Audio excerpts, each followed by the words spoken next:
عاملين ايه؟ يا رب كله بألف خير وصحة دايما. موضوع حلقة النهاردة ازاي تكسب 1000 جنيه في اليوم من موبايلك بس. ايوه والله 1000 جنيه في اليوم من موبايلك.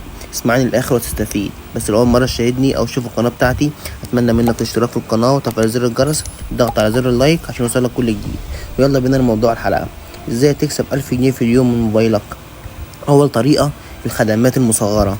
مواقع زي خمسات ومستقل بتدور على ناس تفرغ فيديوهات، تكتب مقالات أو حتى تصمم صور بسيطة. لو بتعرف تكتب أو تسمع كويس انت جاهز تبدأ، مستني ايه؟ بس لو دورت هتلاقي فعلا. بطل كسل وتقول مش لاقي حاجة. تاني طريقة التسويق بالعمولة. في شركات بتديك لينك تبيعه لمنتجاتهم، وكل ما حد يشتري من اللينك ده انت بتاخد عمولة. في ناس فعلا بتكسب 1000 جنيه في اليوم من العمولة، ركزوا فيها. تالت طريقة بيع صورك او فيديوهاتك. لو بتصور صور حلوة بالموبايل في مواقع بتشتري منك الصور دي بالدولار، والمصريين كتير شغالين بالطريقة دي. النهاية عشان ما اطولش عليك، الناس بتقعد بالساعات على الموبايل بدون فايدة. ليه ما تبدأش تكسب من وقتك؟